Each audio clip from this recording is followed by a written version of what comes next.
I'm here with Pastor. We are doing a Q&A session. Some of the questions you guys submit, some of the questions Pastor comes up with, I'll come up with, and then we just sit in here and we talk about them to help clarify these issues in your minds, to help strengthen us as we walk our Christian walk.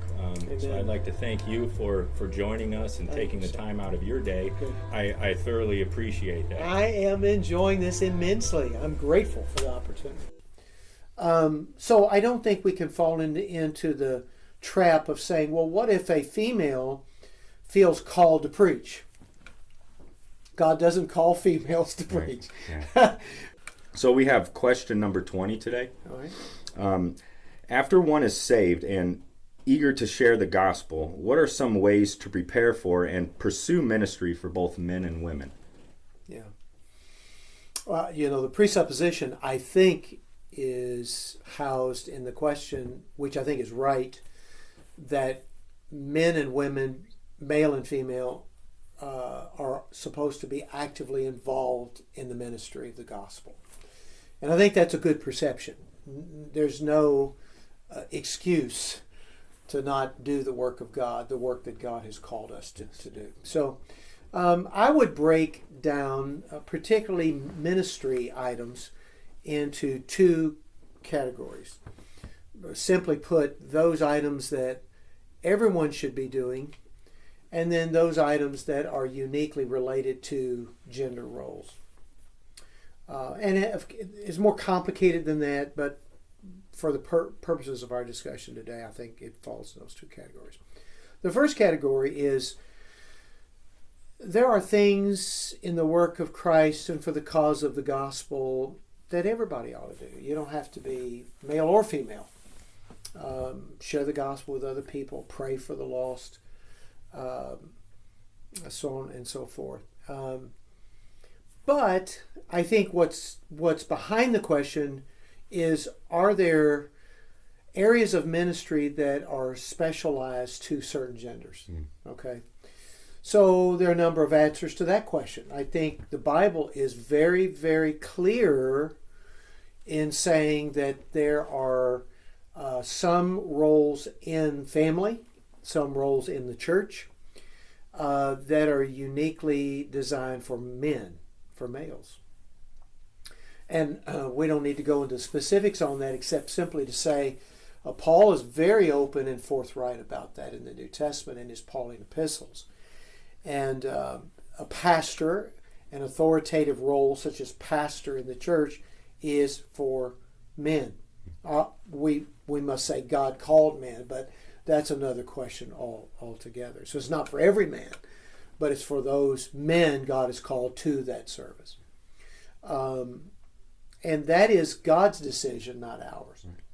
So we don't have a right to say, well, we don't like that. Or things have changed and people look at that differently. I don't want to get off onto the gender discussion specifically, but I think our confusion about gender relates to these kinds of questions. And if we don't have a biblical understanding of what it means to be male and female, that God makes males male and God makes females female, then we won't understand things like this. So I don't think we can fall into the trap of saying, well, what if a female feels called to preach? God doesn't call females to preach. Right. Yeah. Because he has said clearly in his word that the preaching of the truth and the pastoral role, it belongs to those God called males whom God has called to serve in that regard. However, I want to quickly add, females are especially gifted in ways that males are not gifted. Amen. And if we're perceptive and honest, we notate that. We understand that. It's not to mean that men can't be gentle or kind or thoughtful or caring. Certainly we should be, but we're just not as gifted at that as the females are. God has uniquely gifted females to be nurturing and caring people. And so that should be used for the work of Christ also in a variety of ways. And so I would say, for example, in discipleship, helping one Christian helping another. I strongly urge females helping females. Yes. And males helping males. Not crossing that up a bit. There are other reasons for that we don't need to get into today, but there are pitfalls we have to avoid in those kind of areas.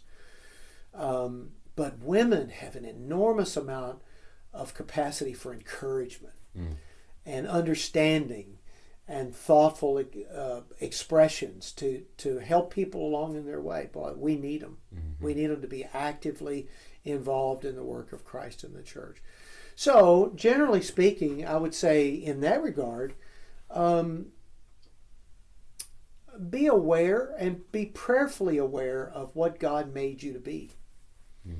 Look at your gifts. And don't tell me you don't have any gifts, because that's not true. You're just not aware of them. But talk to the Lord prayerfully about that. Lord, what gifts have you given me?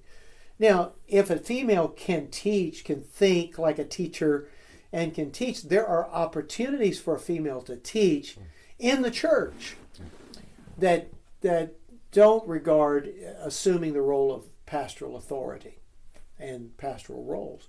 So there are places for gals to teach in the church. So the teaching is not off the table, but it's driven down a certain road where she can teach in that way. So whatever your gifts may be, use those gifts for Jesus Christ, and then offer your life to Him and ask that He'll use you. Thank you very much, Pastor. You're welcome.